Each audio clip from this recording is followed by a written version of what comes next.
রাজধানী ঢাকা ও আশপাশের জেলার সার্বিক আইনশৃঙ্খলা রক্ষা ও নিরাপত্তা নিশ্চিত করতে মোট ১৪ প্লাটুন বিজিবি মোতায়েন করা হয়েছে। বুধবার বিজিবির সদর দপ্তর থেকে পাঠানো বিজ্ঞপ্তিতে এই তথ্য জানানো হয়েছে। এর মধ্যে রাজধানীতে মোতায়েন করা হয়েছে ১২ প্লাটুন বিজিবি, আর গাজীপুর ও নারায়ণগঞ্জে মোতায়েন করা হয়েছে ১ প্লাটুন করে বিজিবি। সকাল থেকে তারা মাঠে টহল দিচ্ছেন। যে কোনো অপ্রীতিকর পরিস্থিতি এড়াতে কাজ করছে বিজিবি সদস্যরা। এদিকে রাজধানীর বিভিন্ন স্থানে অভিযান চালিয়ে কার্যক্রম নিষিদ্ধ আওয়ামী লীগ ও সহযোগী সংগঠনের আরও ৪৪ নেতাকর্মী গ্রেপ্তার করেছে ঢাকা মহানগর গোয়েন্দা পুলিশ।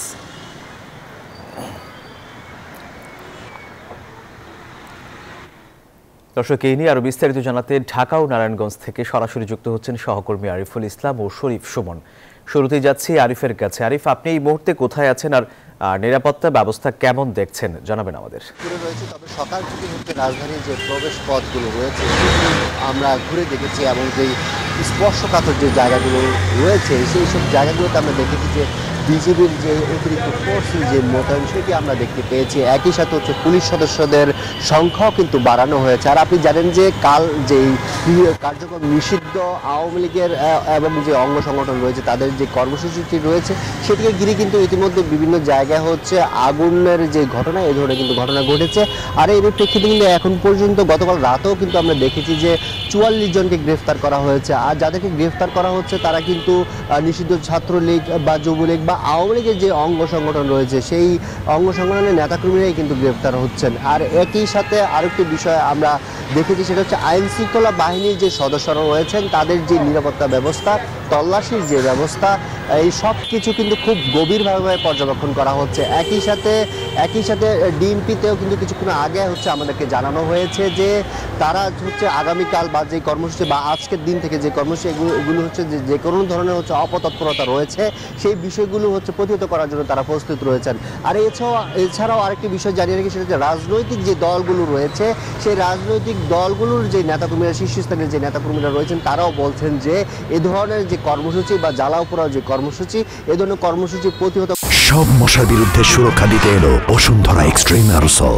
মশার বিরুদ্ধে এক্সট্রিম সুরক্ষা করার জন্য তারাও কিন্তু আগামীকাল এবং আজ সন্ধ্যা থেকে কিন্তু তারা মাঠে থাকবেন। এই ছিল আমার কাছে ঢাকা থেকে। আমাদের আরেক সহকর্মী আছেন নারায়ণগঞ্জে আছেন আমাদের সহকর্মী শরীফ, আপনি জানাবেন সেখানকার নিরাপত্তা ব্যবস্থা কেমন রাখা হয়েছে।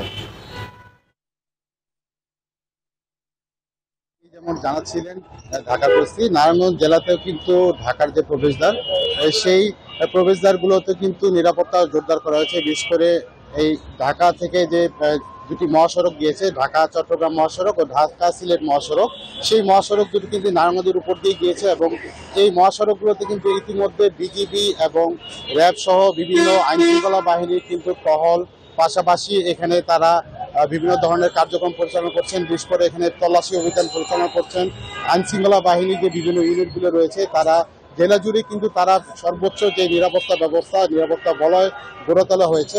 নারায়ণগঞ্জ জেলার পুলিশ সহকারী অতিরিক্ত পুলিশ সুপার তারেক আল মেহেদী আমাদেরকে জানিয়েছেন গত ২৪ ঘন্টার ব্যবধানে নারায়ণগঞ্জ জেলায় নাশকতাকারী সন্দেহে ১৩ জন আওয়ামী লীগের নেতাকর্মীকে তারা আটক করেছেন এবং জেলা জুড়ে কিন্তু ভ্রাম্যমাণ আদালত এবং এখানে পুলিশ, র্যাব, বিজিবি সহ বিভিন্ন আইনশৃঙ্খলা বাহিনীর ইউনিট তারা এখানে তৎপর রয়েছেন। তারা এখানে রাতভর এখানে তারা তল্লাশি করছেন।